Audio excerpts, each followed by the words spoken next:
Hello प्यारे बच्चों, आप सभी का राजेंद्र एजुकेशन में स्वागत है। आज हम पढ़ेंगे न्यूक्लियस के बारे में। पिछले लेक्चर में हमने पढ़ा था लाइसोसोम के बारे में, वैक्यूल्स के बारे में एंड द राइबोसोम के बारे में। ठीक है, तो आज का हमारा टॉपिक है न्यूक्लियस। ठीक, ये काफ़ी आपका अच्छा टॉपिक है। स्टूडेंट जो है इसमें बहुत सारी गलतियाँ करते हैं, खास करके नीट के स्टूडेंट। ठीक है, तो जब न्यूक्लियस की बात करते हैं तो हमें 9th के बेसिस के हिसाब से क्या करने हैं, डिस्कस करनी है चीज़ें। ठीक, तो न्यूक्लियस की डिस्कवरी किसने की थी? डिस्कवरी की बात करते हैं तो इसके डिस्कवरी किसने किया था? आपके साइंटिस्ट थे, एक फेमस साइंटिस्ट जिनका नाम था रॉबर्ट ब्राउन। रॉबर्ट ब्राउन ने 1831 में क्या किया था? न्यूक्लियस की डिस्कवरी की थी। ठीक है, ये जो न्यूक्लियस होता है, ठीक है, इसका जो कह सकते हैं कि दूसरा नाम होता है, ठीक है, इसको हम कैरियन भी बोलते हैं। ठीक है, कैरियन भी बोलते हैं। एंड दी जो कैरियन का मतलब क्या होता है? न्यूक्लियस होता है। आपने प्रोकैरियोटिक में पढ़ा होगा, जहाँ पे क्या था, प्रो का मतलब प्रिमिटिव एंड दी कैरियोटिक का मतलब कैरियन से लिया गया है, जिसका मतलब क्या होता है? न्यूक्लियस। ठीक है, तो न्यूक्लियस को हम कैरियन भी बोलते हैं। ठीक है, और इसकी स्टडी जब की जाती है, ठीक है, जब इसकी स्टडी की जाती है तो उसको क्या बोला जाता है? कैरियोलॉजी। क्या बोला जाता है? कैरियोलॉजी। ठीक है, इसके स्टडी को क्या बोलते हैं? कैरियोलॉजी। यानी कि जहाँ पे कैरियोलॉजी लिखा होगा इसका मतलब क्या होगा कि न्यूक्लियस की स्टडी हो रही है। ठीक है, कैरियो का मतलब आपका क्या होगा? न्यूक्लियस एंड द लॉजी का मतलब स्टडी। ठीक, आगे बात समझ रहे हैं। अब आगे देखिए स्टूडेंट, जो न्यूक्लियस होता है, ठीक है, तो जनरली ये सेल में क्या होता है? एक ही न्यूक्लियस प्रेजेंट होता है। मोस्ट ऑफ द सेल आपने देखा होगा कि उसमें क्या होता है? एक न्यूक्लियस प्रेजेंट होता है। ठीक है, क्या होता है? One nucleus. बट बात करते हैं पैरामीशियम की। पैरामीशियम की बात करते हैं तो इसमें क्या होता है? आपका दो न्यूक्लियस प्रेजेंट होता है। ठीक है, टू न्यूक्लियस प्रेजेंट होते हैं। ठीक, इसके अलावा आपकी और भी बातें करते हैं, जैसे आपका मैच्योर सी ट्यूब हो गया। ठीक है, सी ट्यूब हो गया, और मैमेलियन आरबीसी। ठीक है, इन सब में आपका न्यूक्लियस जो होता है वो नहीं पाया जाता। आगे बात समझ में, न्यूक्लियस जो होता है वो नहीं पाया जाता। क्यों नहीं पाया जाता? क्योंकि ये क्या करती हैं? चीज़ों का ट्रांसपोर्टेशन करती है। सी ट्यूब्स किस में पाई जाएगी? फ्लोएम में। तो ये क्या करेगी? कंपेनियन जो होती है उसका कंपेनियन जो होती है ये क्या करती है? कमांड देती हैं। ठीक है, सी ट्यूब में बिकॉज न्यूक्लियस एब्सेंट नहीं होता। क्यों नहीं होता? क्योंकि ट्रांसपोर्टेशन का काम कर रही है। तो ट्रांसपोर्टेशन में अगर ये होती है तो थोड़ी दिक्कतें क्या होती हैं? क्रिएट होती हैं। ठीक है, इसीलिए क्या होता है? इसमें न्यूक्लियस एब्सेंट होता है। ठीक, न्यूक्लियस एब्सेंट होने का मतलब ये नहीं है कि ये क्या है? आपके लिविंग नहीं है। ये क्या है? आपके लिविंग सेल है। ये कैसे सेल है? लिविंग सेल है बेटा। ठीक, अब देखो नेक्स्ट पॉइंट हमारा क्या रहेगा? स्ट्रक्चर्स। क्योंकि अगर स्ट्रक्चर्स को समझेंगे तभी चीज़ें आपको बेटर तरीके से समझ में आएंगी। ठीक है, तो स्ट्रक्चर्स ऑफ न्यूक्लियस की बात करते हैं। स्ट्रक्चर्स ऑफ न्यूक्लियस की बात करते हैं बेटा, तो ध्यान दीजिए। यहाँ पे ये न्यूक्लियस का क्या है? स्ट्रक्चर है। आपको यहाँ पे क्या दिख रहे हैं? ये मेम्ब्रेन प्रेजेंट है। यहाँ पे एक पोर है, मेम्ब्रेन के बीच में क्या है? पोर है, जिसको हम क्या बोल रहे हैं? न्यूक्लियोपोर। और क्रोमैटिन है, थ्रेड लाइक स्ट्रक्चर्स क्रोमैटिन है। एंड द बीच में एक लिटिल न्यूक्लियस है जिसको हम न्यूक्लियोलस बोलते हैं। न्यूक्लियोप्लाज्म होती है, एक फ्लूइड जैसा मैट्रिक्स होता है जिसको हम बोलते हैं न्यूक्लियोप्लाज्म। एंड ये क्या है? आपका न्यूक्लियर मेम्ब्रेन है या न्यूक्लियर इन्वेलप है। तो ये जो आपके क्या है? न्यूक्लियस के स्ट्रक्चर्स हैं, क्या क्या प्रेजेंट है इसमें क्या क्या प्रेजेंट है? इनको लिख सकते हैं, पहला, दूसरा, तीसरा और चौथा। ठीक है, तो पहले आपका आउटर मेम्ब्रेन क्या है? आपका ये जो इससे घिरा हुआ है वो मेम्ब्रेन क्या कहलाती है? आपकी न्यूक्लियर मेम्ब्रेन। ठीक है, या इसी को हम बोलते हैं न्यूक्लियर इनवेलप, या इसी को बोलते हैं हम कैरियोथिका। ठीक है, ये सब नाम बोल सकते हैं। ठीक, आगे बात समझ में। यहाँ पे क्या है? न्यूक्लियर इनवेलप, न्यूक्लियर मेम्ब्रेन या कैरियोन थिका, ये जो आपकी मेम्ब्रेन दिख रही है, ठीक है। अभी इसको डिटेल में हम क्या करेंगे, पढ़ेंगे, ठीक। दूसरा स्ट्रक्चर्स, अब इसमें एक फ्लूइड जैसी क्या है आपकी स्ट्रक्चर्स प्रेजेंट होते हैं, एक फ्लूइड जैसा स्ट्रक्चर्स पाया जाता है जिसको हम क्या बोलते हैं, न्यूक्लियोप्लाज्म, ठीक है। और न्यूक्लियोप्लाज्म में भी क्या है आपका, न्यूक्लियोप्लाज्म में ही आपका न्यूक्लियोलस और क्रोमैटिन है, ठीक है। आगे बात समझ में। तो आपका क्या रहेगा, नेक्स्ट पॉइंट क्रोमैटिन के बारे में हम पढ़ेंगे, ठीक है। फिर उसके बाद क्या पढ़ेंगे हम, न्यूक्लियोलस, ठीक। आगे बात समझ में, ध्यान समझिए इसको एक बार फिर से। जब न्यूक्लियस की बात करते हैं तो ये क्या, इसकी डिस्कवरी जो है वो रॉबर्ट ब्राउन ने 1831 में किया था, और न्यूक्लियस का फंक्शन बाद में हम डिस्कस करेंगे, अभी न्यूक्लियस ही पढ़ रहे हैं, ठीक है। आगे बात समझिए, पहले इसको समझिए, फिर उसके बाद हम और भी चीज़ें क्या करेंगे, बहुत ही अच्छे तरीके से इसको समझेंगे, ठीक। न्यूक्लियस को हम कैरियन भी बोलते हैं और इसकी स्टडी को कैरियोलॉजी भी बोलते हैं, ठीक है। आगे बात समझ में। सेल जो होती है, जो आपका न्यूक्लियस होता है, जनरली सेल में क्या होती है, एक ही न्यूक्लियस प्रेजेंट होती है, बट पैरामीशियम जो होती है उसमें दो न्यूक्लियस प्रेजेंट होता है, एक होता है मैक्रोन्यूक्लियस और एक होता है माइक्रोन्यूक्लियस, ठीक है। मैच्योर सी ट्यूब्स और मैमेलियन के आरबीसी में क्या होता है, ये आपका न्यूक्लियस जो होता है वो एब्सेंट होता है, ठीक। और ये जो सेल हैं आपके क्या है, लिविंग सेल हैं। कैसे सेल है, लिविंग सेल हैं, ठीक। स्ट्रक्चर्स ऑफ न्यूक्लियस की बात करते हैं तो इसमें आपके मोस्ट इंपॉर्टेंट आपके स्ट्रक्चर्स प्रेजेंट होते हैं। पहला जो आउटर मेम्ब्रेन होता है उसको हम बोलते हैं न्यूक्लियर मेम्ब्रेन या न्यूक्लियर इन्वेलप या कैरियोथिका, ठीक है। फिर उसके बाद एक फ्लूइड जैसी संरचना प्रेजेंट है जिसको हम क्या बोल रहे हैं, न्यूक्लियोप्लाज्म। न्यूक्लियोप्लाज्म में आपका क्रोमैटिन और न्यूक्लियोलस है, ठीक है। फिर एक एक पॉइंट को हम क्या करेंगे, अच्छे से पढ़ेंगे, ठीक है। आगे देखिए, आगे हमारा यही स्ट्रक्चर ऑफ न्यूक्लियस की बात करते हैं, ठीक है।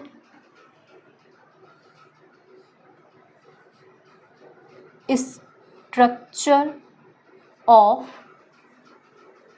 न्यूक्लियस, स्ट्रक्चर ऑफ न्यूक्लियस की बात करते हैं तो इसमें आपकी आउटर मोस्ट लेयर जो थी वो क्या थी, पहला क्या था आपका, न्यूक्लियर मेम्ब्रेन, न्यूक्लियर इन्वेलप या कैरियन थिका। तो हम इसी को क्या करते हैं, पहला डिस्कस करते हैं, न्यूक्लियर मेम्ब्रेन।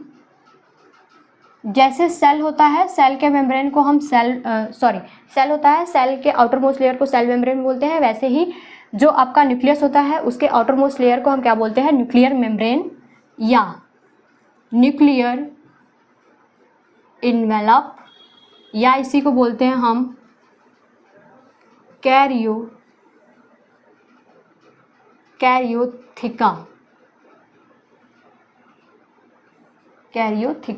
ठीक है। आगे बात समझ रहे हैं।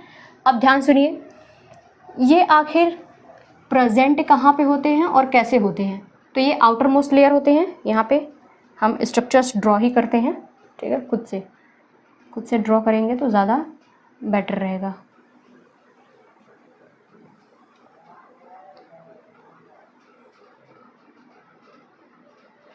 यहाँ पे सेट करना चाहिए था मुझे थोड़ा। ये क्या है आपका, न्यूक्लियस का मेम्ब्रेन है, ठीक है। मान लीजिए ये सेल है, सेल के अंदर हम एक और चीज़ ड्रॉ करते हैं, यहाँ पे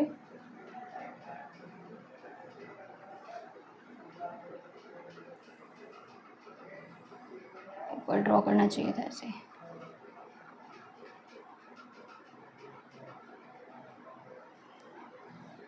ठीक है।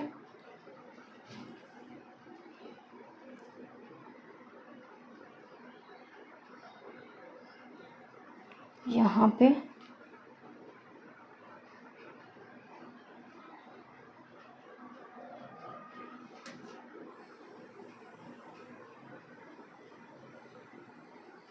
इसका कलर जो है वो मैंने चेंज नहीं किया, इसलिए थोड़ा दिक्कत हो रही है। अब देखिए ये क्या है, ये है मान लीजिए सेल, मानना क्या है सेल है, और ये क्या है, सेल का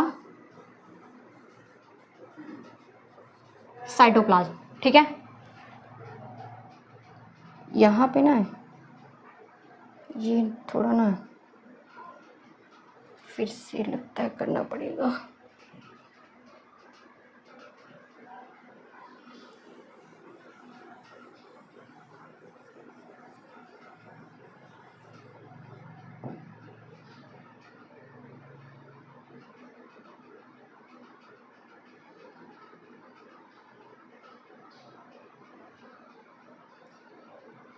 ये आप ध्यान से दीजिए। फिर से इसको हम ड्रॉ कर लेते हैं अच्छे से, ठीक है। ये काफ़ी ध्यान सुनिए। फिर से हम क्या कर लेते हैं, चीज़ों को डिस्कस कर लेते हैं। पहला क्या है आपका, न्यूक्लियर मेम्ब्रेन, यही है, न्यूक्लियर मेम्ब्रेन है, ठीक है। इसका स्ट्रक्चर हम क्या करते हैं, ड्रॉ करते हैं। ड्रॉ ही करने में दिक्कतें आती हैं मुझे। यहाँ पे ये हो गया आपका सेल, ठीक है। अब ध्यान दीजिएगा, अब एकदम अच्छे से हम क्या करेंगे, इसको ड्रॉ करेंगे। ये सेल हो गया, ठीक है। अब सेल के अंदर आपका क्या होगा, सेल के अंदर ये साइटोप्लाज्म होगा। साइटोप्लाज्म के यहाँ पे क्या होगा आपका,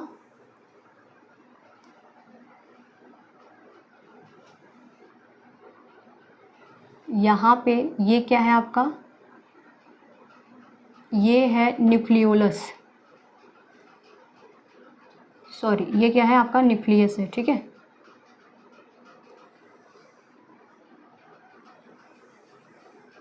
ये क्या है आपका, न्यूक्लियस, ठीक। अब ये जो आउटर मोस्ट लेयर है ये क्या है, सेल है। तो ये सेल का क्या है आपका, साइटोप्लाज्म हो गया, ठीक है। और ये क्या है आपका, ये है न्यूक्लियस, ठीक। तो हम बात कर रहे हैं कि न्यूक्लियस की जो आउटर मोस्ट लेयर होती है वो क्या होती है आपकी, न्यूक्लियर मेम्ब्रेन होती है, या इसी को हम बोलते हैं कैरियोथिका, या फिर बोलते हैं आपका न्यूक्लियर इन्वेलप, ठीक है। आगे बात समझ में। अब ध्यान सुनिए, इसमें हम और भी चीज़ें क्या करेंगे, डिस्कस करेंगे। यहाँ पे ये जो लेयर प्रेजेंट है, ठीक है, आउटर मोस्ट लेयर जो है उसको हम बोलते हैं आउटर न्यूक्लियर मेम्ब्रेन, ठीक है। और ये जो है ये है इनर न्यूक्लियर मेम्ब्रेन, ठीक। आगे बात समझ में। अब इस न्यूक्लियस के अंदर भी क्या होती है, एक फ्लूइड जैसे स्ट्रक्चर्स प्रेजेंट होती है, जिसको हम क्या बोलते हैं, न्यूक्लियोप्लाज्म, क्या बोलते हैं, न्यूक्लियोप्लाज्म। और सेल के अंदर क्या है, ये है साइटोप्लाज्म, ठीक। अब ये आपको जो आउटर न्यूक्लियर मेम्ब्रेन दिख रही है, इससे क्या होता है, एक स्ट्रक्चर्स निकलती है जिसको हम क्या बोलते हैं, जिसको हम बोलते हैं एंडोप्लाज्मिक रेडिकुलम। तो न्यूक्लियस के आउटर मेम्ब्रेन से क्या होती हैं आपके ऐसे कंटिन्यूअस स्ट्रक्चर्स निकलती हैं जिसको हम क्या बोलते हैं, एंडोप्लाज्मिक रेटिकुलम। और इस पे क्या होते हैं, ऐसे राइबोसोम प्रेजेंट होते हैं जिसको हम क्या बोलते हैं, रफ एंडोप्लाज्मिक रेडिकुलम, ठीक है। तो ये जो आपका एंडोप्लाज्मिक रेडिकुलम है जो या फिर outer membrane, outer nuclear membrane है, ये कंटिन्यूअस है, कंटिन्यूअस है किससे, कंटिन्यूअस विथ RER, यानी कि रफ एंडोप्लाज्मिक रेडिकुलम। जो आउटर मोस्ट लेयर है उसी से एंडोप्लाज्मिक रेडिकुलम का क्या हुआ है, बना है, उसी के लेयर से बना है, ठीक है। और इस पे क्या है, राइबोसोम प्रेजेंट है, यानी कि रफ एंडोप्लाज्मिक रेडिकुलम है। तो आउटर न्यूक्लियर मेम्ब्रेन जो है वो कंटिन्यूअस विथ किससे के है, रफ एंडोप्लाज्मिक रेडिकुलम के है, ठीक। ये बात समझ में आई। अब ध्यान से सुनिए, पहला पॉइंट क्या लिख सकते हैं हम, जो आपका न्यूक्लियर मेम्ब्रेन होता है, इसमें पहला पॉइंट हम क्या लिखेंगे, ये जो आपका आउटर मेम्ब्रेन है ये क्या है, ये चीज़ों को क्या करेगी, सेपरेट कर रही है, किसको, न्यूक्लियोप्लाज्म को और साइटोप्लाज्म को क्या कर रही है, सेपरेट कर रही है। तो सेपरेट न्यूक्लियोप्लाज्म एंड साइटोप्लाज्म, ठीक है। अब यहाँ पे आपको यहाँ पे ये पोर जैसा स्ट्रक्चर्स दिख रहा है, ये यहाँ पे जो आपका आउटर न्यूक्लियर मेम्ब्रेन है, इनके बीच में क्या है, पोर्स प्रेजेंट है, जिसको हम क्या बोलते हैं, न्यूक्लियर पोर, ठीक है। और इसी पोर के थ्रू क्या होती है, प्रोटीन और RNA का क्या होता है, ट्रांसपोर्टेशन होता है बाय डायरेक्शनल, ठीक है। चीज़ों का क्या होता है, ट्रांसपोर्टेशन होता है। और कौन से, तो प्रोटीन का और आरएनए वगैरह का क्या होता है, ट्रांसपोर्टेशन होता है बाय दी बाई डायरेक्शनल। क्या होता है आपका, बाई डायरेक्शनल। ठीक है, तो दूसरा पॉइंट हम क्या लिखेंगे इसमें, दूसरा पॉइंट ये लिखेंगे कि प्रोटीन और RNA are transport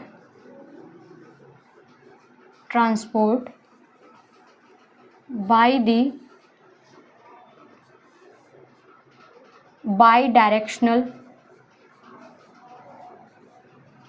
by directional through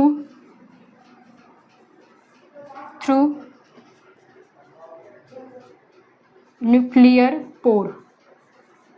ठीक है, प्रोटीन और आरएनए का क्या होता है, ट्रांसपोर्टेशन होता है बाई डायरेक्शनल, यानी कुछ चीज़ें अंदर जाती हैं तो कुछ चीज़ें बाहर भी आती हैं। ठीक है, और किसके थ्रू आएंगी, न्यूक्लियर पोर के थ्रू। ठीक, अब ध्यान सुनिए, ये जो आपका आउटर मेम्ब्रेन होता है इस पे क्या होते हैं, कुछ प्रोटीन प्रेजेंट होते हैं। इस पे क्या होते हैं, कुछ प्रोटीन प्रेजेंट होते हैं ऐसे, और इस प्रोटीन को बोलते हैं हम न्यूक्लियर लैमिना। क्या बोलते हैं, न्यूक्लियर लैमिना। ये क्या है, आपके प्रोटीन होते हैं कुछ, जिसको हम क्या बोलते हैं, ये न्यूक्लियस से अटैच है, इसलिए बोला जा रहा है न्यूक्लियर लैमिना। ठीक है, ये बात समझ में आई। ठीक, अब देखिए इसको और भी अच्छे तरीके से क्या लिख सकते हैं हम, आपका तीसरा पॉइंट हम इसमें क्या लिखेंगे, तीसरा पॉइंट हम ये लिखेंगे कि इसमें क्या है, कुछ प्रोटीन प्रेजेंट हैं जिसको हम क्या बोल रहे हैं, न्यूक्लियर लैमिना। ठीक है, ये बात समझ में आई, ये बात समझ में आई। ठीक, अब ध्यान सुनिए, यहाँ पे आउटर मेम्ब्रेन और इनर मेम्ब्रेन के बीच में आपको स्पेस दिख रहा है। यहाँ पे ये जो स्पेस है, इसको दूसरे कलर से हम करते हैं, ये जो आपको स्पेस यहाँ पे ये दिख रहा है, ठीक है, ये वाली स्पेस, इसको हम क्या बोलते हैं, इसको हम बोलते हैं पेरी न्यूक्लियर स्पेस। और ये स्पेस कितना होता है, तो 10 से 50 नैनोमीटर होता है। ठीक है, और ये जो आपका पेरी न्यूक्लियर स्पेस है या आउटर न्यूक्लियर मेम्ब्रेन है, ये सेपरेट कर रही है। ठीक है, न्यूक्लियोप्लाज्म को साइटोप्लाज्म से क्या कर रही है, सेपरेट कर रही है। ठीक, आगे बात समझ में, ध्यान से सुनिए, जब हम क्या करते हैं, न्यूक्लियस का स्ट्रक्चर्स देखते हैं तो उसकी आउटर मोस्ट लेयर जो होती है वो क्या होती है, आपका न्यूक्लियर मेम्ब्रेन होती है, या न्यूक्लियर इन्वेलप होती है, या कैरियोन्थिका होती है। ठीक है, आगे बात समझ में, इसमें ये जो आउटर मोस्ट लेयर होती है, ठीक है, इसमें दो मेम्ब्रेन प्रेजेंट होते हैं, एक होता है आउटर न्यूक्लियर मेम्ब्रेन और एक होता है इनर न्यूक्लियर मेम्ब्रेन। इनके बीच में एक स्पेस प्रेजेंट होता है जिसको हम बोलते हैं पेरी न्यूक्लियर स्पेस, और ये क्या करती हैं, न्यूक्लियोप्लाज्म को साइटोप्लाज्म से क्या करती हैं, अलग करती हैं, सेपरेट करती हैं। ठीक, अब यहाँ पे जो आउटर न्यूक्लियर मेम्ब्रेन है उससे ही क्या होते हैं, आपका रफ एंडोप्लाज्मिक रेडिकुलम जो होता है वो बनता है। ठीक है, तो आउटर न्यूक्लियर मेम्ब्रेन से कंटिन्यूअस होती है आपकी रफ एंडोप्लाज्मिक रेडिकुलम। ठीक, यहाँ पे कुछ पोर्स प्रेजेंट हैं, इसी के थ्रू क्या होती है, आपका प्रोटीन और आरएनए का ट्रांसपोर्टेशन होता है बाय दी बाई डायरेक्शनल। ठीक है, इस न्यूक्लियर पोर के थ्रू। ठीक, आगे बात समझे, और यहाँ पे कुछ प्रोटीन्स प्रेजेंट होते हैं जिसको हम बोलते हैं न्यूक्लियर लैमिना। ठीक है, क्या बोलते हैं, न्यूक्लियर लैमिना। ये समझ में आया, तो ये पहला स्ट्रक्चर्स है। ठीक है, न्यूक्लियस का आउटर न्यूक्लियर मेम्ब्रेन का ये स्ट्रक्चर्स है, और उसमें हमने कुछ चीज़ें क्या की, पढ़ी। ठीक है, आगे बात समझ में, ये समझ में आया। ठीक, आगे देखो बेटा, आगे है न्यूक्लियोप्लाज्म। आगे क्या है आपका, न्यूक्लियोप्लाज्म। अब ये न्यूक्लियोप्लाज्म क्या होता है, फिर से हम क्या करते हैं, स्ट्रक्चर्स ड्रॉ करते हैं और चीज़ों को हम क्या करेंगे, डिस्कस करेंगे। ठीक है, तो जो न्यूक्लियोप्लाज्म होता है, अगर इसकी बात करते हैं तो इसमें क्या होता है न्यूक्लियोप्लाज्म में, यहाँ पे स्ट्रक्चर देखिए ध्यान से, ये है न्यूक्लियोप्लाज्म। न्यूक्लियोप्लाज्म के अंदर क्या है, न्यूक्लियोलस है और क्या है, क्रोमैटिन। सिंपल सा, ठीक है। न्यूक्लियोप्लाज्म है और क्या है, क्रोमैटिन, ठीक। तो पहले न्यूक्लियोप्लाज्म क्या होता है, तो इसमें क्या होते हैं आपके एंजाइम्स प्रेजेंट होते हैं, ठीक है। न्यूक्लियोप्लाज्म के अंदर क्या होते हैं, एंजाइम्स प्रेजेंट होते हैं, जो क्या करते हैं सेल डिवीज़न के दौरान जो है वो उनकी हेल्प करते हैं, ठीक। आगे बात समझिए। और न्यूक्लियोप्लाज्म में आपका दो स्ट्रक्चर्स प्रेजेंट है, पहला है आपका क्रोमैटिन, ठीक है, और दूसरा क्या है आपका न्यूक्लियोलस, ठीक है। अब इन दोनों के बारे में हम क्या करेंगे, अच्छे से पढ़ेंगे, ठीक है। ध्यान से देखिए, फिर से हम स्ट्रक्चर्स जो है वो ड्रॉ करते हैं यहाँ पे। ये है आपका न्यूक्लियस, न्यूक्लियस से ड्रॉ कर लेते हैं, ठीक है, क्योंकि बार बार ऐसे करने में ना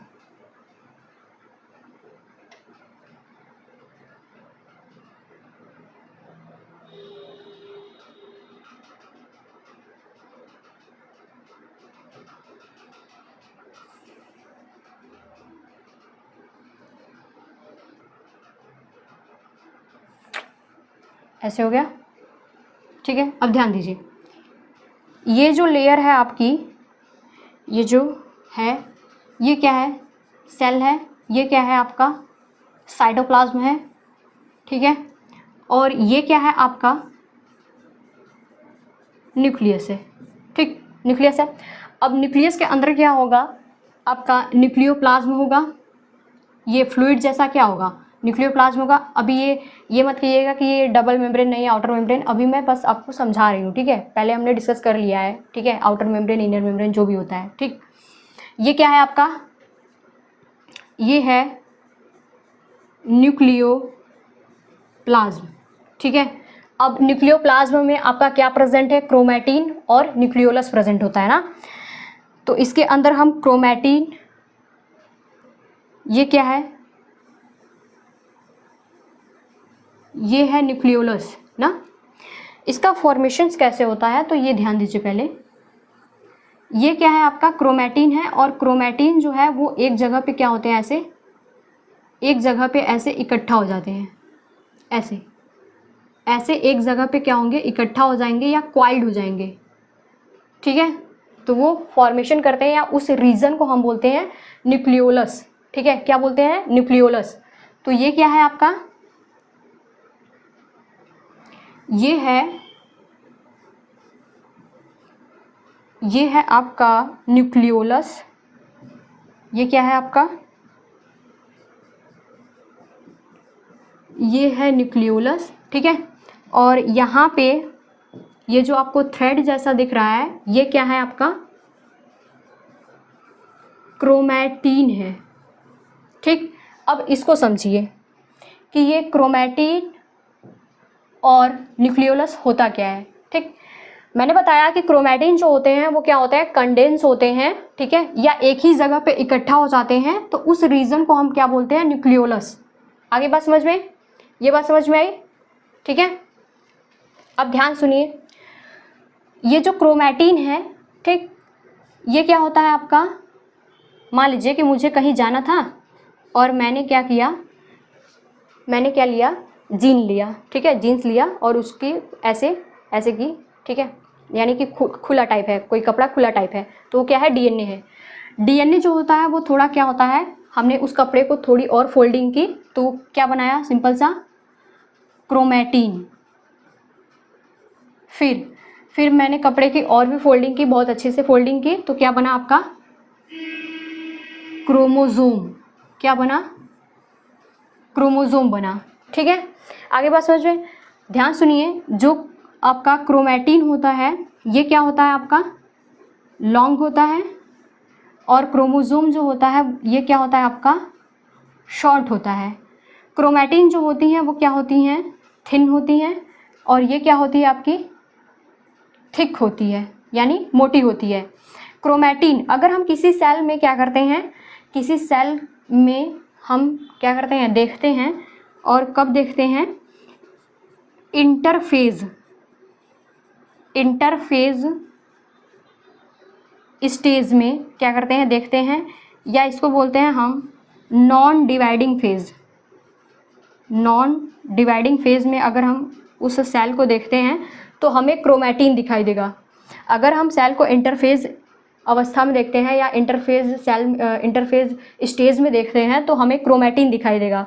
वहीं पे हम क्या करते हैं, अगर एम फेज या प्रोफेज आपका हो गया, prophase, metaphase, anaphase, prophase, metaphase, anaphase stage में देखेंगे तो हमें वो स्ट्रक्चर्स कैसा दिखाई देगा, क्रोमोसोम दिखाई देगा।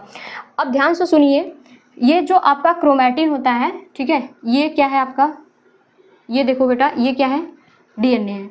और क्रोमैटिन में क्या होता है, ये थोड़ी धागे जैसी यानी थ्रेड जैसी बन जाती है, ठीक है। और क्रोमोसोम में क्या होता है कि ये कैसे बन जाते हैं, ऐसे, ठीक है, या फिर कुछ ऐसे दिखाई देंगे स्ट्रक्चर्स आपको, ठीक है। तो ये क्या होते हैं, क्रोमैटिन जो होती हैं वो कंडेंस हो जाती हैं। जब कंडेंस होती है, कब होती है, जब सेल डिवीज़न सेल डिवीज़न के समय क्या होती है, ये कंडेंस हो जाती है। सेल डिवीज़न के पहले ये किस स्टेज में रहती है, क्रोमैटिन स्टेज में रहती है, ठीक है। जैसे ही सेल डिवीज़न क्या होते हैं आपका होता है, ठीक है, मेटाफेज स्टेज में आती हैं, ये कंडेंस हो जाती हैं, क्वाइल्ड हो जाती हैं, जिसे ये कैसे दिखाई देंगी, क्रोमोसोम के फॉर्म में दिखाई देंगी। और इसी के अंदर क्या रहेगा आपका, ऐसे क्या होगा आपका, ये डीएनए जो है वो रहेगा, ठीक है। कोई दिक्कत, यहाँ तक तो कोई दिक्कत नहीं होनी चाहिए, ठीक। आगे देखो बेटा, ये समझ में आया।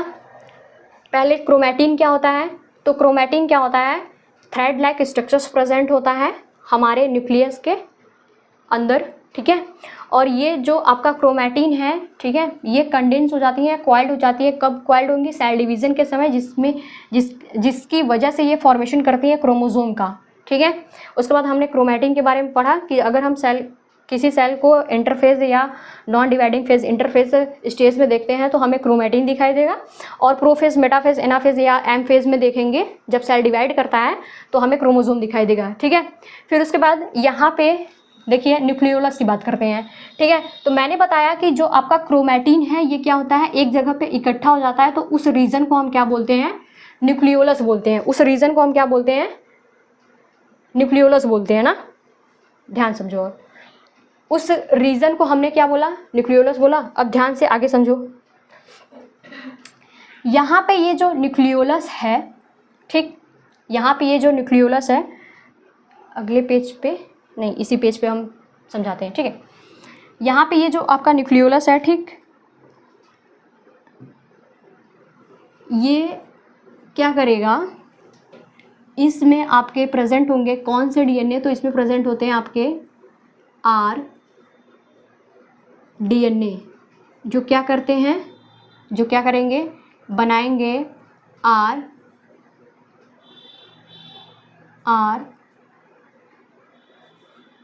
आरएनए, ठीक है, या राइबोसोमल आरएनए, ठीक है। ये न्यूक्लियोलस में क्या प्रेजेंट होगा, आपका आरडीएनए होता है, जो क्या करता है, आपका बनाता है आरएनए या राइबोसोमल आरएनए, ठीक।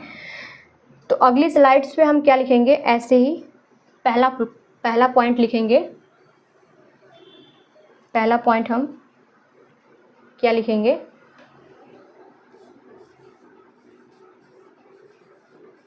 क्रोमैटिन जो होती हैं वो एक स्थान पे क्या होती हैं, कलेक्ट हो जाती हैं। तो उस रीजन को हम क्या बोलते हैं, न्यूक्लियोलस, ठीक है, क्या बोलते हैं, न्यूक्लियोलस। अब फिर दूसरा पॉइंट क्या लिखेंगे, अब आपको ये दिख रहा है कि जो न्यूक्लियोलस है और ये क्या है, ये है न्यूक्लियोप्लाज्म, न्यूक्लियोलस और न्यूक्लियोप्लाज्म, ठीक है। इनके बीच में क्या है आपका, ये जो न्यूक्लियोलस होता है ये क्या होता है, मेम्ब्रेन लेस होता है। ये क्या है आपका, मेम्ब्रेन लेस होता है ना, मेम्ब्रेन लेस होता है। तो न्यूक्लियोलस और न्यूक्लियोप्लाज्म के बीच में आपको कोई भी मेम्ब्रेन नहीं दिख रही है, यानी कि इनके बीच में कोई भी सेपरेशन जो होती है वो प्रेजेंट नहीं होती। तो अगला पॉइंट क्या लिखेंगे हम, नो सेपरेट बिटवीन, किसके और किसके बीच में सेपरेशन नहीं है आपका, न्यूक्लियोलस एंड न्यूक्लियोप्लाज्म के बीच में क्या है, सेपरेशन नहीं है। क्यों नहीं है, बिकॉज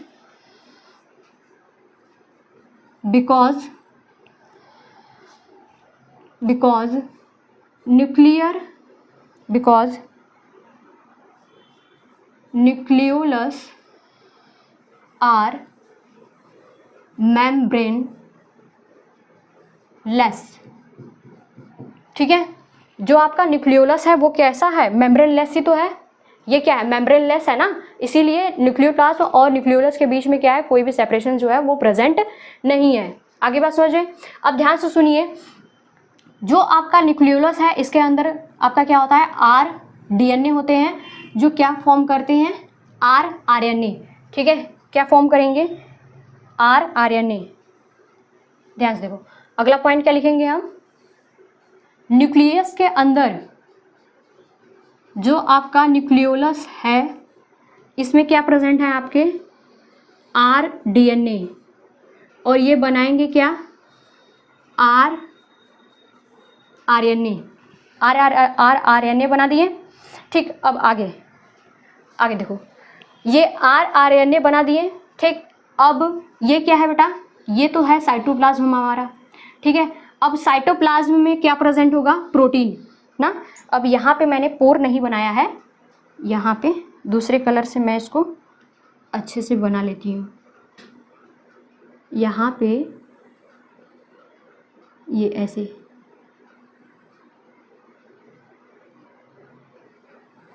ऐसे हो गया।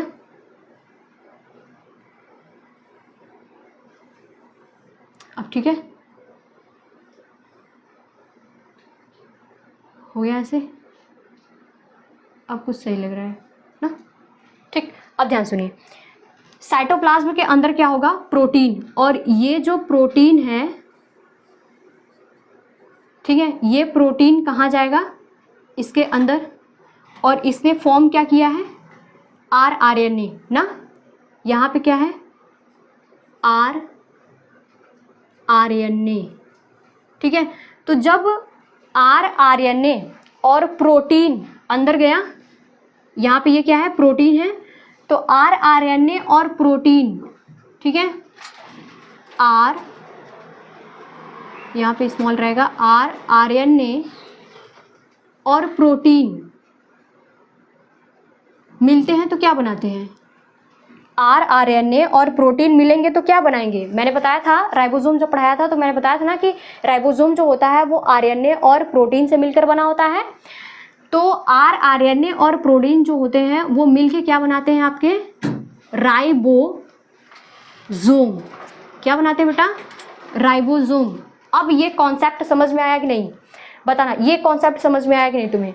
ध्यान से सुनो, क्रोमैटिन जो है वो एक ही स्थान पे क्या होती है, कलेक्ट हो जाती हैं, तो क्या बनाती है, न्यूक्लियोलस। ठीक है, न्यूक्लियोलस जो होता है वो मेम्ब्रेन लेस होता है।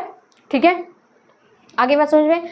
और न्यूक्लियोलस के अंदर क्या होता है, आर डीएनए होते हैं जो क्या करते हैं, आर आरएनए बनाते हैं। यहाँ पे स्मॉल रहेगा। ठीक है, फिर जो आपका साइटोप्लाज्म होता है उसके अंदर क्या होते हैं, प्रोटीन होते हैं, और ये प्रोटीन जो होते हैं वो न्यूक्लियर पोर के थ्रू जो होते हैं वो कहाँ जाते हैं, अंदर जाएंगे, यानी न्यूक्लियस के अंदर जाएंगे। ठीक है, और वहाँ पे आर आरएनए और प्रोटीन मिलके क्या बनाते हैं, राइबोसोम। तो हमारा नेक्स्ट पॉइंट हम क्या लिखेंगे, नेक्स्ट पॉइंट हम क्या लिखेंगे बेटा, नेक्स्ट पॉइंट क्या लिखेंगे हम, ये जो आपका यहाँ पे प्रोटीन, ठीक है, प्रोटीन जो था वो साइटोप्लाज्म से, ठीक है, साइटोप्लाज्म से कहाँ गया, न्यूक्लियस के अंदर। ठीक है, अब न्यूक्लियस के अंदर गया तो जो आपका RDNA ने क्या बनाया था, RNA और क्या मिले, प्रोटीन। तो क्या बना बेटा, तो आपका क्या बनेगा, राइबोसोम बना। ठीक है, राइबोसोम बना, कहाँ बना, न्यूक्लियस के अंदर। ठीक है, डायग्राम में इतना जगह नहीं है इसलिए मैंने यहाँ पे लिखी हैं चीज़ें। ठीक है, देखिए चीज़ें बहुत ही अच्छी तरीके से समझिएगा। अब यहाँ पे राइबोसोम बन गया। अब ये जो राइबोसोम है यहाँ पे बना क्या, पिंक कलर से ड्रॉ करना पड़ेगा, दूसरा कलर लेते हैं, अच्छा अच्छे से समझ में आएगा। अब यहाँ पे क्या बना आपका, ये है राइबोसोम, ये क्या बना, ये राइबोसोम बना। और ये राइबोसोम जो है वो कहाँ से निकलेगा, इस न्यूक्लियर पोर से फिर कहाँ चला आएगा, इस साइटोप्लाज्म में। समझ पा रहे हो बेटा कि नहीं, देखो एकदम अच्छी तरीके से मैं समझाने का प्रयास कर रही हूँ। थोड़ा फियर जो है वो अच्छा नहीं है, लेकिन ध्यान से समझेंगे तो समझ में आएगा। अब ये राइबोसोम कहाँ चले गए, साइटोप्लाज्म में चले गए या न्यूक्लियस से बाहर चले जाएंगे। तो अगला पॉइंट हमारा क्या रहेगा, जो आपका राइबोसोम है ये कहाँ चले जाएगा, ये जो राइबोसोम है, ठीक है, जो क्या था, न्यूक्लियस के अंदर था, वो कहाँ चला जाएगा, साइटोप्लाज्म में। ठीक, ये पॉइंट समझ में आया, ये यहाँ पे ये समझ में आ गया। ठीक है,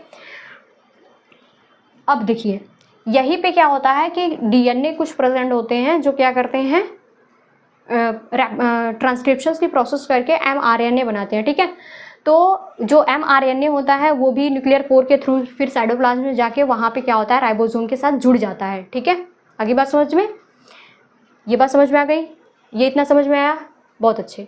ठीक, अब आगे देखो, आगे हमारा पॉइंट क्या है, ये फिर से मैं बता दूं, चलो ठीक है, फिर से एक बार और बता देते हैं, ध्यान समझो।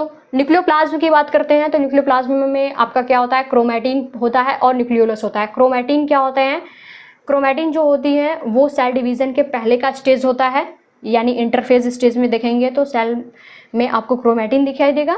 सेल डिवीज़न के समय देखेंगे यानी प्रोफेज, मेटाफेज, एनाफेज स्टेज में देखेंगे तो वो क्रोमोसोम के स्टेज में दिखाई देगा। ठीक है, यहाँ पे स्ट्रक्चर्स ड्रॉ किए गए हैं मैंने।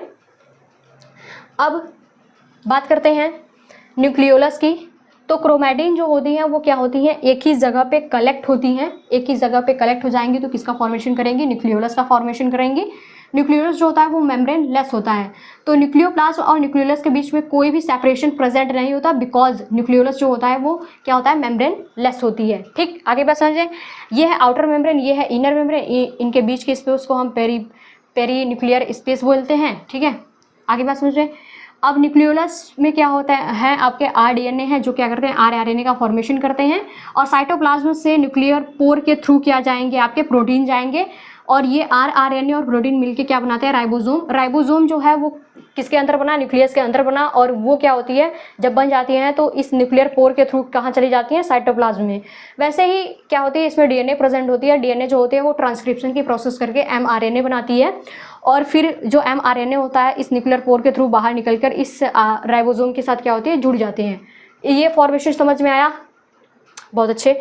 आगे देखो बेटा, आगे मैंने इसी पॉइंट को क्या इसी को कुछ पॉइंट्स में क्या कर दिया है, कन्वर्ट कर दिया है, जिससे आपको समझने में क्या हो, आसानी हो। ठीक है, ये समझ में आया। आगे आगे देखो बेटा, आगे है क्रोमैटिन एंड न्यूक्लियोलस। तो हमने क्रोमैटिन और न्यूक्लियोलस जो है वो डिस्कस कर लिया, पहले ही डिस्कस कर लिया। ठीक है, क्रोमैटिन क्या था आपका,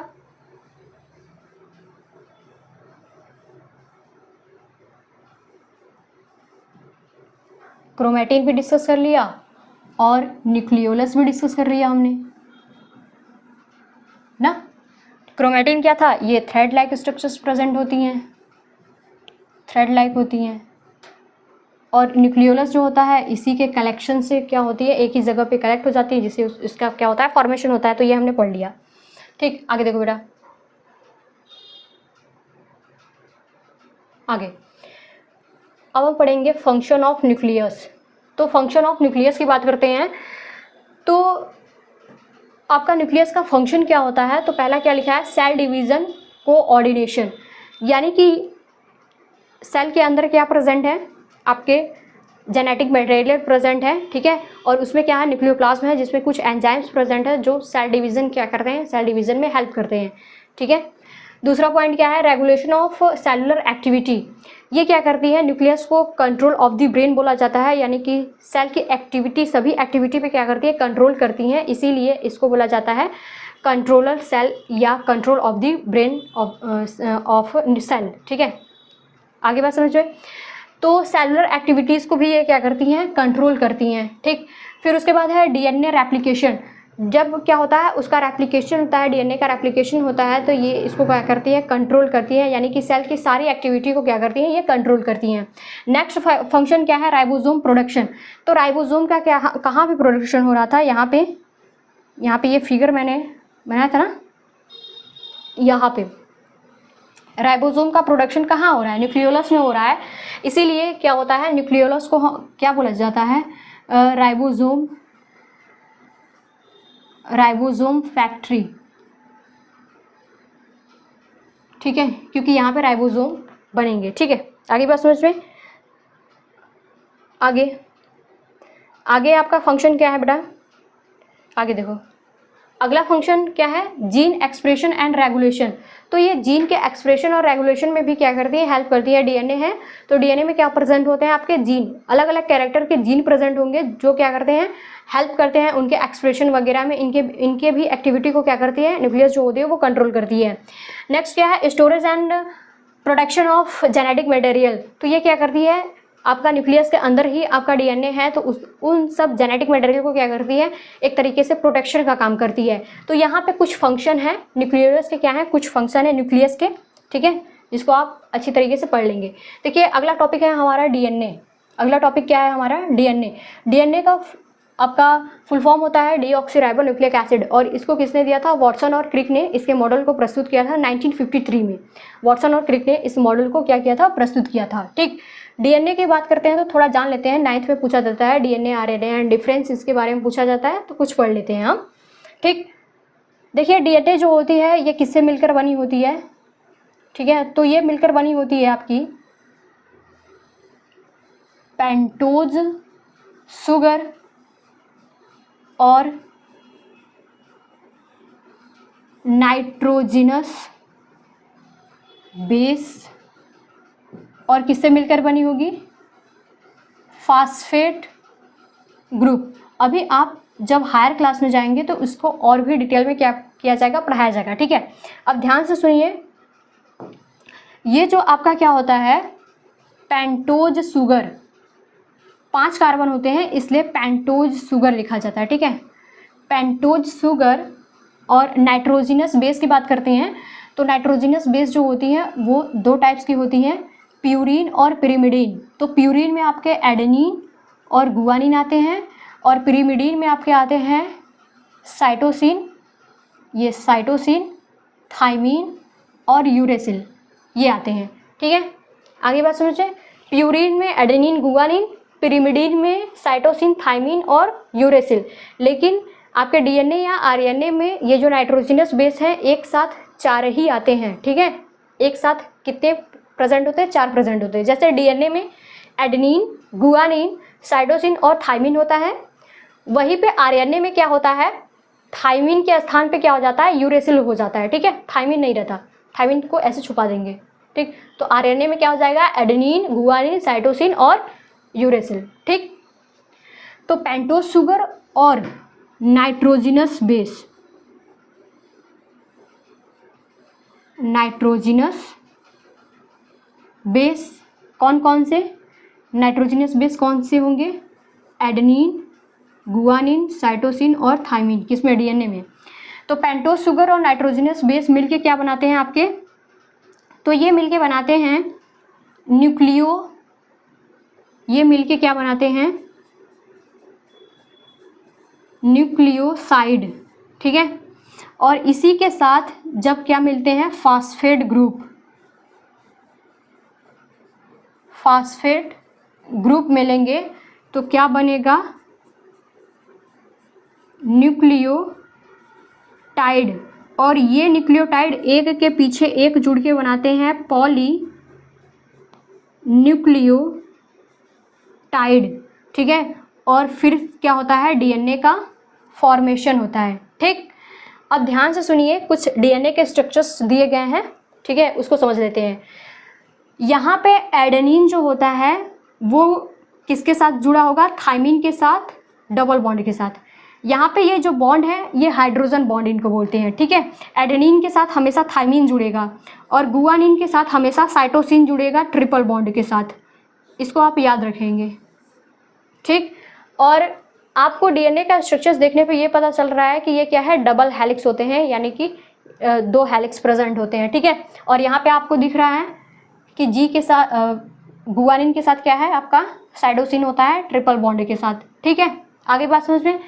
ये जो आपका डायमीटर है ये क्या कितना होता है, 20 एंगस्ट्रॉन होता है। हाफ करेंगे तो कितना हो जाएगा आपका, यहाँ से 20 से करेंगे तो कितना हो जाएगा, 10 एंगस्ट्रॉन, ठीक है। यहाँ पे 2 जो बेस पेयर होते हैं, ठीक है, यहाँ पे जो बेस पेयर होते हैं, ठीक है, तो इन बेस पेयर के बीच का डिस्टेंस जो होता है वो कितना होता है, 3.4 एंगस्ट्रॉन, ठीक है। और इसको अगर हम नैनोमीटर में लिखें तो कितना आ जाएगा, 0.34 नैनोमीटर, ठीक है।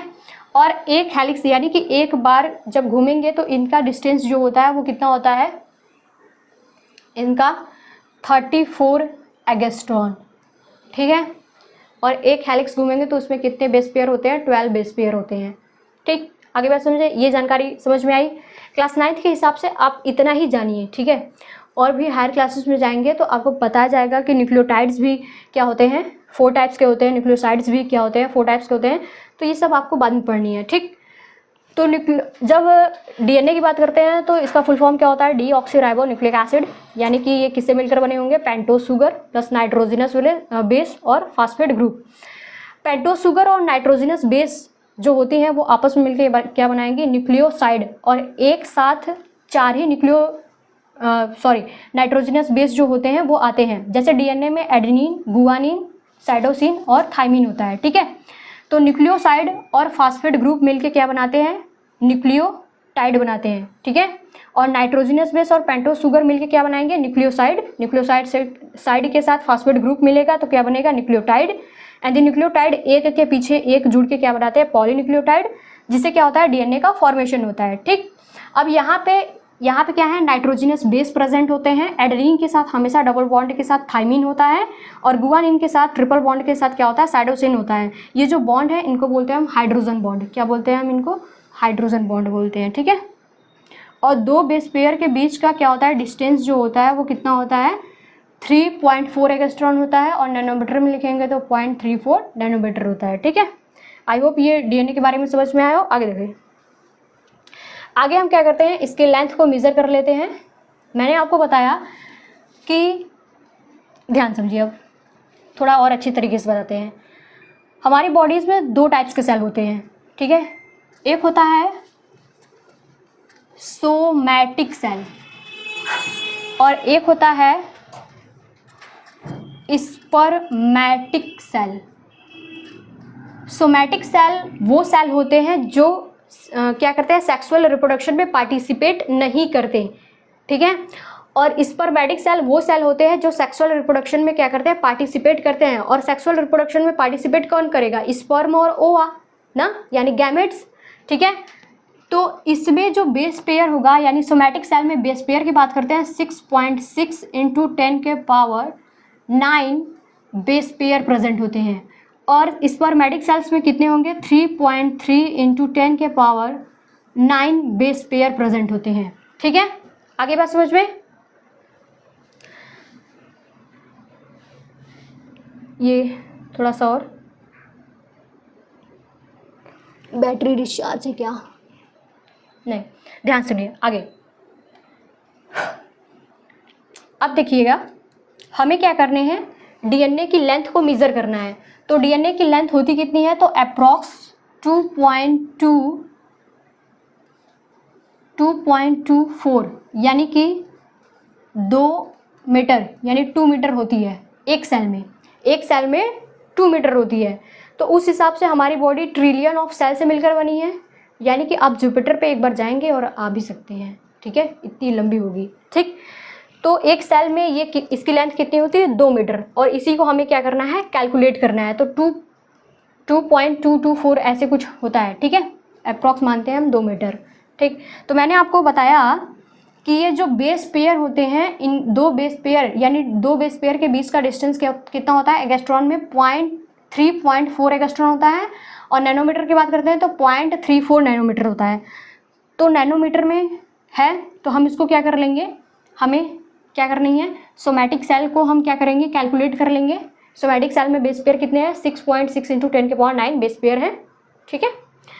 तो यहाँ पे 6.6 × 10⁹ बेस पेयर हो गए, और 2 बेस पेयर के बीच का डिस्टेंस कितना था, 2 बेस पेयर के बीच का डिस्टेंस कितना था, 0.34 नैनोमीटर था ना। और इसको हम क्या कर लेंगे, मीटर में चेंज करेंगे तो कितना आ जाएगा, 0.34 × 10⁹ मीटर आ जाएगा। तो यहाँ पे हम क्या लिख लेंगे, 0.34 × 10⁹ मीटर। अब यहाँ से ये कैंसल आउट हो गया, ठीक है। देखिए मेरी मैथ जो है वो बहुत ही वीक है, आप लोगों की हो सकता है हो, ठीक है, तो आप कैलकुलेशन कर लीजिएगा। फिर बचा क्या, 6.6 × 0.34, इसको हम क्या करेंगे, कैलकुलेट करेंगे तो 2.224 यानी कि अप्रॉक्स कितना आता है, 2 मीटर, ठीक है। तो हमने क्या किया, डीएनए की लेंथ को मेज़र कर लिया कि कैसे किया जाता है, ठीक है। अब आगे देखो, आगे हम कुछ आरएनए के बारे में पढ़ लेते हैं। तो आरएनए जो होता है वो सिंगल हेलिक्स होता है, ठीक है। जैसे आपका क्या था, ये आपको डबल हेलिक्स दिख रहा है, ये डबल हेलिक्स दिख रहा है, इसमें से एक को हटा दीजिए तो वो क्या हो जाएगा, आरएनए, क्या हो जाएगा आपका, आरएनए, ठीक है। तो आरएनए आपको सिंगल हेलिक्स दिख रहा है, ठीक, कुछ इस टाइप से दिख रहा है। तो यहाँ पे जो आरएनए होता है ये भी किससे मिलकर बना होगा, पेंटोज शुगर और नाइट्रोजिनस बेस और फॉस्फेट ग्रुप, इससे ही मिलकर बना होगा। ध्यान दीजिएगा नाइट्रोजिनस बेस कौन कौन से होंगे, तो इसमें बस आपको याद रखना है कि नाइट्रोजिनस बेस जो होते हैं इसमें क्या प्रेजेंट होते हैं, एडेनिन, गुआनिन, साइटोसिन और यूरेसिल, ये नाइट्रोजिनस बेस प्रेजेंट होते हैं। साथ ही साथ ये क्या होता है, सिंगल हेलिक्स होता है, ठीक है, सिंगल हेलिक्स होता है, ठीक, ये समझ में आया। आरएनए में इससे ज़्यादा और कुछ नहीं पूछा जाएगा, और आरएनए का फुल फॉर्म राइबोन्यूक्लिक एसिड, ठीक है। ध्यान से आगे देखो, आरएनए और डीएनए के बीच में हम क्या कर लेते हैं, डिफरेंस जान लेते हैं थोड़ा सा, क्योंकि आप अभी छोटे क्लास में है ना, इसलिए बहुत ही डिटेल में मैं नहीं पढ़ा रही हूँ, ठीक है, इतना काफ़ी है आपके लिए। डिफरेंस जान लेते हैं, तो पहला क्या डिफरेंस लिखोगे, पहला डिफरेंस सिंपल सा लिख लो, deoxyribonucleic acid, और इसका क्या होगा, राइबो न्यूक्लिक एसिड, ये होगा। चलो दूसरा पॉइंट क्या लिख लेंगे हम, ये क्या होता है आपका, डबल स्टैंडर्ड होता है, और ये क्या होता है आपका, सिंगल स्टैंडर्ड होता है, ठीक। तीसरा नाइट्रोजिनस बेस की बात करते हैं, नाइट्रोजिनस बेस, तो इसमें nitrogenous base adenine, guanine, cytosine और थाइमिन, और इसमें नाइट्रोजिनस बेस कौन कौन सा हो जाएगा बेटा, इसमें आपका नाइट्रोजिनस बेस क्या होगा, adenine, guanine, cytosine and the uracil. ये 3 डिफरेंस आपके लिए काफ़ी हैं क्लास 9th के हिसाब से। आपको बहुत ज़्यादा डीप करने की ज़रूरत नहीं है। हायर क्लासेस में जाएंगे तो और डीप से आपको पढ़ाया जाएगा, ठीक है। अब देखिए अगले लेक्चर में हम कंटिन्यू करते हुए, मैंने इस लेक्चर में माइटोसिस और मियोसिस इसलिए नहीं पढ़ाया क्योंकि ज़्यादा लंबा लेक्चर हो जाता है, ठीक है, इसलिए। ठीक, तो अगले लेक्चर में हम क्या करेंगे, प्लांट्स और एनिमल, माइटोसिस और मियोसिस, इन दोनों के बीच में हम क्या करेंगे, डिफरेंस पढ़ेंगे। ठीक, ये क्या रहेगा आपके सेल चैप्टर का क्लास 9th के हिसाब से लास्ट टॉपिक यही रहेगा, ठीक है। हम एक बार फिर से देख लेते हैं कि हमने आज क्या क्या पढ़ा, ठीक है, एक बार रिकैप कर लेंगे, ठीक है, तो हमें और भी ज़्यादा अच्छी तरीके से चीज़ें समझ में आएंगी कि हमने क्या क्या चीज़ें डिस्कस की। ठीक, ध्यान सुनिए बेटा, हमने आज न्यूक्लियस पढ़ा, ठीक है। तो न्यूक्लियस की डिस्कवरी किसने की थी, रॉबर्ट ब्राउन ने किया था। कब किया था, 1831 में किया था। न्यूक्लियस जो होता है उसको हम कैरियन भी बोलते हैं और इसकी स्टडी को हम कैरियोलॉजी भी बोलते हैं, ठीक है। मोस्टली जो होता है वो सेल में 1 न्यूक्लियस प्रेजेंट होता है, बट पैरामीशियम में 2 न्यूक्लियस प्रेजेंट होते हैं। बात करते हैं मैच्योर सी ट्यूब से या मैमेलियन के आरबीसी में, तो उसमें न्यूक्लियस जो होती है वे एब्सेंट होती है, ठीक है। और ये क्या होती है, ये सेल जो हैं, ऐसा नहीं है कि इनके अंदर न्यूक्लियस एब्सेंट है तो ये डेड हैं, ये क्या है, लिविंग सेल हैं, ठीक है। स्ट्रक्चर्स ऑफ न्यूक्लियस की बात करते हैं तो क्या होता है, आउटर मोस्ट लेयर जो होती है वो होती है न्यूक्लियर इनवेलप, या इसको बोलते हैं हम न्यूक्लियर मेम्ब्रेन, या बोलते हैं कैरियन थिका। इसके अंदर एक फ्लूइड जैसी संरचना होती है जिसको हम बोलते हैं न्यूक्लियोप्लास्ट। न्यूक्लियोप्लास्ट के अंदर आपका न्यूक्लियोलस है और क्रोमैटिन है, ठीक है। आगे बात समझ में। अब देखिए हमने आगे क्या पढ़ा, आगे हमने ये पढ़ा कि जो न्यूक्लियर मेम्ब्रेन होता है उसके बारे में हमने कुछ चीज़ें डिस्कस की। क्या क्या डिस्कस किया कि न्यूक्लियर मेम्ब्रेन जो होती है वो आउटर मेम्ब्रेन और इनर मेम्ब्रेन से मिलकर बनी होती है, और इसमें एक स्पेस होता है, इनके बीच में स्पेस होती है जिसको हम बोलते हैं पेरी न्यूक्लियर स्पेस, ठीक है। जो पेरी न्यूक्लियर स्पेस होती है ये क्या करती है, साइटोप्लाज्म को और न्यूक्लियोप्लाज्म को क्या करती है, सेपरेट करने का वर्क करती है, ठीक है। अब यहाँ पे क्या होते हैं, एक पोर लाइक स्ट्रक्चर्स प्रेजेंट होता है जिसको हम बोलते हैं न्यूक्लियर पोर। न्यूक्लियर पोर के थ्रू क्या होते हैं, प्रोटीन और आरएनए का क्या होता है, मूवमेंट होता है बाई डायरेक्शनल, ठीक है। यहाँ पे कुछ प्रोटीन होते हैं जिसको हम बोलते हैं प्रोटीन, ठीक है। यहाँ पे कुछ प्रोटीन है जिसको हम बोल रहे हैं प्रोटीन, और यहाँ पे जो प्रोटीन है उसको हम क्या बोलेंगे, न्यूक्लियर लैमिना, ठीक। आगे बात समझ में। आगे देखो बेटा हमने क्या पढ़ा, आगे हमने पढ़ा न्यूक्लियोप्लाज्म। तो न्यूक्लियोप्लाज्म के अंदर क्या होते हैं, आपके एंजाइम्स वगैरह प्रेजेंट होते हैं जो सेल डिवीजन में क्या करते हैं, हेल्प करते हैं। न्यूक्लियोप्लाज्म में क्या प्रेजेंट है, आपका क्रोमैटिन और न्यूक्लियोलस। तो क्रोमैटिन जो होती है वो क्या होती है, आपकी लॉन्ग और थिन होती हैं। अगर हम सेल को क्या किस स्टेज में देखें, इंटरफेज या नॉन डिवाइडिंग फेज, सेल के डिवीजन के पहले जब प्रिपरेशन वगैरह होती है तब देखेंगे, या इंटरफेस स्टेज में देखेंगे तो हमें क्रोमैटिन दिखाई देगा सेल के अंदर। अगर हम क्या करेंगे, प्रोफेज, मेटाफेज या एम फेज में देखेंगे सेल के अंदर तो हमें क्या दिखाई देगा, क्रोमोसोम दिखाई देगा। आगे बात समझ में। और इसमें क्या होते हैं, ये जो जेनेटिक मटेरियल है यानी कि डीएनए को हम जेनेटिक मटेरियल बोलते हैं, तो न्यूक्लियस जो होती है उनको प्रोटेक्ट भी करती है, ठीक है। आगे बात समझ में। अब यहाँ पे आपका जो क्रोमैटिन होता है ये क्या होता है, क्रोमैटिन जो होती है वो कॉइल्ड होती है, कंडेंस होती है, एक जगह पे कलेक्ट हो जाती है, जो फॉर्मेशन करती है, या फिर उस रीजन को हम बोलते हैं न्यूक्लियोलस। न्यूक्लियोलस जो होती है वो मेम्ब्रेन लेस होती है, इसकी वजह से न्यूक्लियोप्लाज्म और न्यूक्लियोलस के बीच में क्या होता है, सेपरेशन प्रेजेंट नहीं होता, because nucleolus is membrane less, ठीक है। अब यहाँ पे क्या होता है, न्यूक्लियोलस जो होती है उसमें क्या होता है, आरडीएनए होता है जो आरआरएनए फॉर्मेशन करता है। और आप जानते हैं कि आरआरएनए, ठीक है, ये आरआरएनए है, साइटोप्लाज्म ये है, साइटोप्लाज्म से कुछ प्रोटीन निकल करके आ जाते हैं, न्यूक्लियस के अंदर जाएंगे और इस आरआरएनए से मिलते हैं प्रोटीन, जिससे क्या फॉर्मेशन होता है, राइबोसोम का फॉर्मेशन होता है, ठीक है। तो राइबोसोम का फॉर्मेशन जो है वो न्यूक्लियोलस के अंदर जो होती है आपका होता है, वहाँ से होता है। ज़्यादातर हेल्प जो करती है न्यूक्लियोलस ही करती हैं, इसीलिए राइबोसोम फैक्ट्री बोला जाता है न्यूक्लियोलस को, ठीक है। ये बात समझ में आई।